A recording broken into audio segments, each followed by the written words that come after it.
ఓం శ్రీ గురుభ్యో నమ. శ్రీ మహాగణాధిపతయ నమ. దేవప్రసన్న వీక్షకులు స్వాగతం. సింహరాశి.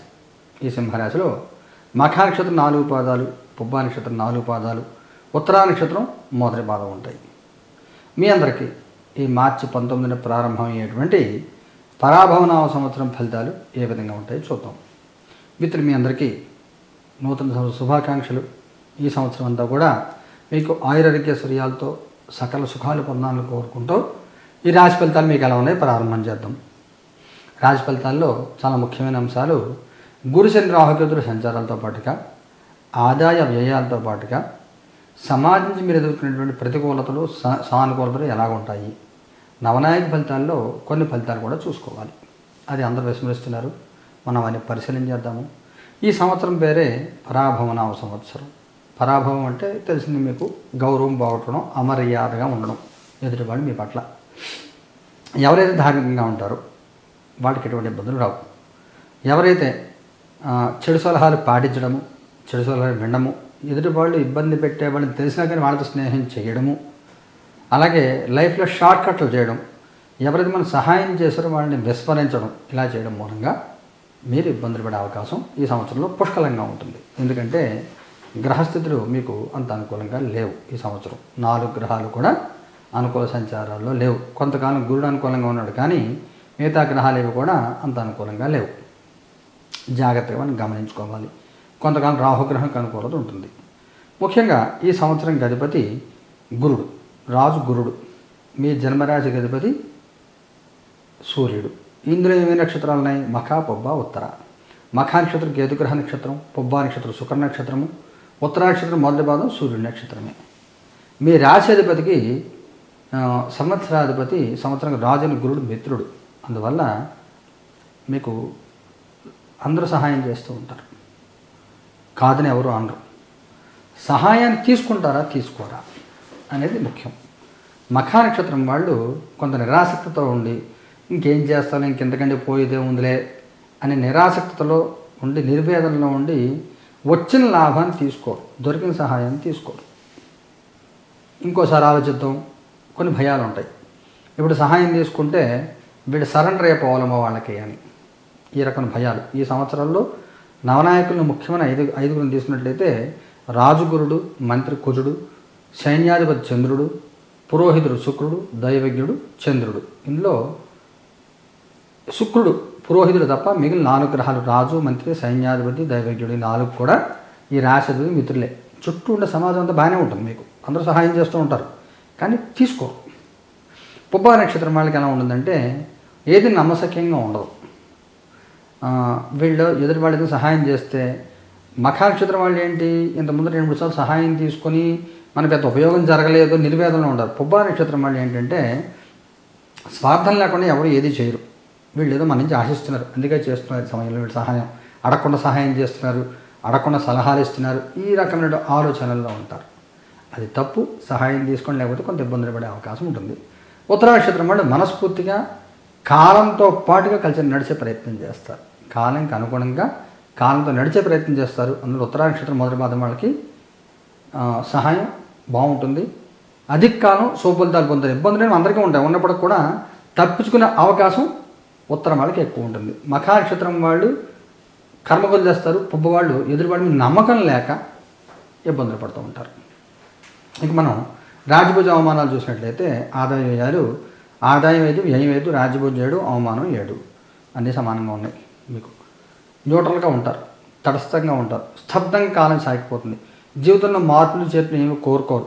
ఏదో దాచాలి, సంపాదించాలని కోరుకుండదు, ఖర్చు పెట్టాలని కోరుకుండదు, పోగొడతగా మెంబర్స్ ఏది కూడా పెద్దగా పట్టించకుండా స్తబ్దంగా కాలం గడిచిపోతూ ఉంటుంది. ఒక విధంగా అది మంచిదే అలాగ ఉండడం. మీకోసం అంటూ మీరు ప్రత్యేకంగా జీవించాలని కోరిక ఉండదు, సమాజం కోసం జీవించాలని కోరిక ఉండదు, ఖర్చు పెట్టడం కానీ ఏదైనా కానీ ఏది పెద్దగా పట్టించుకోరు. ఇక గురుగ్రహ సంచారం తీసుకున్నట్లయితే గురుడు మీకు 11, 12, 1వ స్థానంలో జన్మరాశిలో సంచారం. ఉగాదిలాగా అయితే జూన్ 2వ తారీఖు గురుడు 11వ స్థానంలో సంచారం శుభాన్ని ఇస్తాడు. మీకు గత సంవత్సర కాలంగా అష్టమ శని దోషం నడుస్తుంది. 7వ స్థానంలో రాహు, జన్మరాశిలో కేతువు, వ్యతిరేక ఫలితాలు ఉన్నాయి. అయితే ఈ ఫలితాలు కొంత తట్టుకునే విధంగా గురుగ్రహం యొక్క సహాయం కొంత మీకు లభిస్తోంది. జూన్ 2 వరకు గురుడు యొక్క సహాయం మీకు పూర్తిగా లభిస్తుంది. 11వ స్థానంలో గురుగ్రహ సంచారం ఉన్నప్పుడు యశో వృద్ధి, గౌరవ మర్యాదలు పెరుగుతాయి, బలం కలుగుతుంది, చేసే పనులు యాక్యురసీ పెరుగుతుంది, మనకి ఫేస్ వాల్యూ పెరుగుతుంది, సమాజంలో గౌరవప్రదంగా ఉంటుంది, అన్ని చోట్ల విజయం కలుగుతుంది, ధనధాన్య లాభాలన్నీ కూడా కలుగుతాయి. ఇవన్నీ అప్పటిదాకా జూన్ 2 దాకా. జూన్ 2 తర్వాత సంవత్సరం అంతా కూడా గురుడు అనుకూల సంచారం లేదు.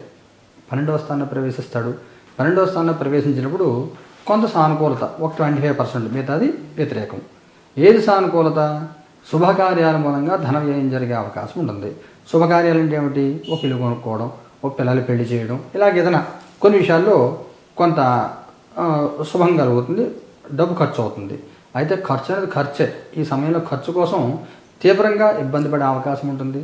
వస్తువులు విక్రయం చేసే అవకాశం, అంటే ఒక ఇల్లు కానీ ప్లాట్లు కానీ డిస్పోజ్ చేసి డబ్బులు అడ్జస్ట్మెంట్ కోసం ఇబ్బందులు పడే అవకాశం ఉంటుంది. స్థానభ్రష్టత్వం జరిగే అవకాశం, దరిద్రం, కొంత ఆర్థికమైన ఇబ్బందులు కలిగే అవకాశం అన్నీ ఉంటాయి. ఇబ్బంది ఉండదు, కానీ ఏదో ఒక ఇబ్బంది. స్థానచలనము అంటే ఉద్యోగంలో అంటే మార్పు, మనం కోరుకుని మారేది. స్థానభ్రష్టత్వం అంటే ఫోర్స్ఫుల్గా తప్పనిసరి పరిస్థితుల్లో. ఓ ప్లాట్, ఇల్లు పాత ఇల్లు ఉంది, డెవలప్మెంట్కి ఇచ్చాము, ఓ 3 నెలల పైగా బిల్డర్ మొదలు పెడతాం కన్స్ట్రక్షన్ అని, మళ్ళీ వెంటనే మొదలు పెట్టేస్తాను, ఒక 2 రోజులు ఇల్లు ఖాళీ చేసేయాలి అంటాడు. లేకపోతే ఎవరు అమెరికాలో మనం రెంట్కి ఉంటున్నాం, మళ్ళీ ఎవరు అమెరికా సడన్గా వచ్చేస్తున్న అమెరికాని మీరు ఖాళీ చేసేయండి అంటారు. ఫోర్స్ఫుల్గా ప్లేస్ మారాల్సిన పరిస్థితి ఏర్పడుతుంది. మానసిక ఒత్తిడి, మానసిక వేదనతో కూడినటువంటి పరిస్థితులు ఏర్పడుతూ ఉంటాయి.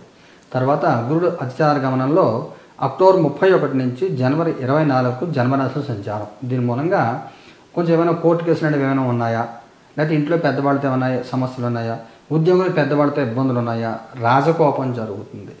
అంటే మరి పెద్దవాళ్ళతో ఘర్షణ వాతావరణం, అపార్ట్మెంట్లో ఉన్నారు, మీ పై వాళ్ళు కింద వాళ్ళు సెక్రటరీ ఎవరితోనో ఏదో ఒక ఇష్యూ, అనవసరం ఇష్యూస్ అన్నీ వస్తూ ఉంటాయి. అలాగే కొంచెం అన్పాపులర్ చేసే ప్రయత్నం చేస్తారు మిమ్మల్ని. ముఖ్యంగా ఎవరికి ఫలితం ఎక్కువ ఉంటుంది? పుబ్బా నక్షత్రం వాళ్ళకి ఎక్కువ ఉంటుంది. ఉత్తర వాళ్ళు తట్టుకుంటారు, పట్టించుకోరు. మఖా నక్షత్రం వాళ్ళు కూడా పట్టించుకోరు. పుబ్బ వాళ్ళకి మాత్రం కొంత ఎక్కువగా ఉంటుంది. మీ గురించి కొంచెం అన్పాపులర్ చేసే ప్రయత్నం చేస్తారు. అనారోగ్యం కలుగుతుంది, అకారణ శత్రుత్వం కలుగుతూ ఉంటుంది. శత్రుత్వం కారణమే ఉండదు, మీకు మీరే వెళ్ళి గొడవ పెట్టుకుంటూ ఉంటారు. అందువల్ల ఎవరిని ఏది పట్టించుకోవద్దు. మీరు మంచి చెప్పినా కానీ చెడు అవుతూ ఉంటుంది. ఎవరికి సలహాలు చెప్పొద్దు. గౌరవ మర్యాదలు భంగం లేకుండా చూసుకోండి. మీకంటే వయసులో వాళ్ళు, స్థాయిలో వాళ్ళు, కింద వాళ్ళు మిమ్మల్ని మాట్లాడుతూ ఉంటారు. ఒక కార్ డ్రైవర్ ఉన్నాడు, మీ దగ్గర పని చేస్తున్నాడు, మీ దగ్గర జీతగాడు అతను, కానీ మీరు నోటుకొచ్చి మాట్లాడితే ఊరుకోరు కదా వాళ్ళు. రోడ్డు కారు పెట్టేసి వెళ్ళిపోతాడు, అప్పుడు మీ పరిస్థితి ఏంటి? అలా. అందుకని అనవసరంగా లేనిపోని తగాదాలు కొని తెచ్చుకోవద్దు. తర్వాత శనిగ్రహం ఈ సంవత్సరం అంతా కూడా మీకు శని వ్యతిరేక సంచారమే. గత సంవత్సర కాలంగా నానా క్లేశ విరోధశ్చ, అడ్డమైన బాధలు, చాలా కష్టాలు, చికాకులు ఉంటాయి. చాలా ఆత్మీయులు సన్నిహితుల్ని దూరం చేసుకుంటారు. చెప్పుడు మాటలు విని, ఎవడో ఏదో చెప్తే చెప్పుడు మాటలు విని సన్నిహితుల్ని, మీకోసం ఎంత దూరమైన ప్రయాణించి ఎంత సహాయం చేసేవాడిని దూరం చేసుకుంటారు చేతులారా. అలాగే అనారోగ్యాలు కలుగుతాయి, వివిధ వ్యాధి పీడలు కలుగుతాయి, అపమృత్యు భయం కలుగుతుంది. అపమృత్యు భయం అంటే ప్రాణభయం అనే కాదు, ప్రాణవిత్త మానభంగములు, అనారోగ్యాలు కలగడము, విత్తభంగం అంటే డబ్బులు నష్టపోవడము, మానభంగం అంటే గౌరవ మర్యాదలు పోవడం, ఇవన్నీ కూడా ఈ జన్మరాశిలో గురుగ్రహ సంచారము, 8వ స్థానంలో శనిగ్రహ సంచారం, ఈ రెండు ఉన్నప్పుడు దీని యొక్క ప్రభావం చాలా ఎక్కువగా ఉంటుంది. అందువల్ల కొంచెం జాగ్రత్తగా ఉండండి. అక్టోబర్ 31 ధర గురుడు అతిచారం వల్ల మీ జన్మరాశిలో ప్రవేశించి 2027 జనవరి వరకు జన్మరాశిలో సంచారం చేస్తూ ఉంటాడు. ఈ సమయంలో ఇవన్నీ ట్రిగర్ అవుతాయి. ఇదే సమయంలో డిసెంబర్ 5వ తారీఖు దాకా 7వ స్థానంలో రాహువు, జన్మరాశిలో కేతుగ్రహ సంచారం, ఇది కూడా ఇబ్బంది పెడుతుంది. అంటే నవంబర్, డిసెంబర్ నెలల్లో ఇబ్బందులకు తీవ్రత చాలా ఎక్కువగా ఉంటుంది. 7వ స్థానంలో రాహు మూలంగా, జన్మరాశి కేతు మూలంగా అనవసరం చాదస్తము, చేసిన పొరపాటు మళ్ళీ చేస్తూ ఉండడము, అకారణ శత్రుత్వాలు, సమాజంలో గొడవలు పడుతూ ఉండడము, గౌరవ మర్యాదల భంగాలు ఇవన్నీ ఉంటాయి.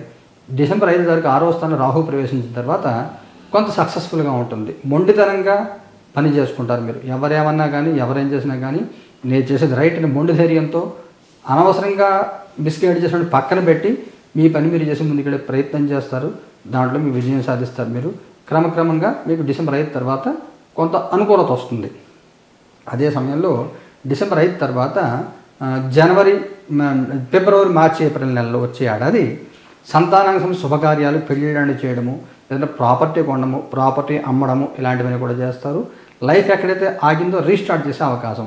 ఏదైనా వ్యాపారం చేశారు, కొంతకాలం ఖాళీగా ఉన్నారు, ఉద్యోగం చేశారు, మానేసి ఖాళీగా ఉన్నారు, మీరందరికి కూడా మళ్ళీ రీస్టార్ట్ అవుతుంది. మీ అందరికి కూడా లైఫ్ బాగుంటుంది. ఏమైనా పరిహారాలు చేసుకోవాలా అంటే పరిహారాలు చేసుకోవాలి. ముఖ్యంగా రాహుగ్రహానికి సంబంధించి ఎటువంటి పరిహారం అక్కర్లేదు. శనికి మీరు జపం చేయించుకుని ఉంటారు ఇంత ముందర, లేకపోతే శని జపం చేయించుకోండి. శని గ్రహానికి, గురుగ్రహానికి, కేతుగ్రహానికి పూజలు చేసుకోండి. ఈ గ్రహాల కవచాలు చదువుకోండి, హనుమాన్ చాలీసా చదువుకోండి, గణపతిని ఆరాధించండి. ఈ మన దేవప్రసన్న కార్యాలయంలో సంవత్సరానికి 24 రోజులు, నెలకి 2 సార్లు నవగ్రహ పూర్వకంగా నక్షత్ర హోమాలు జరుగుతాయి. దాంట్లో పాల్గొనొచ్చు.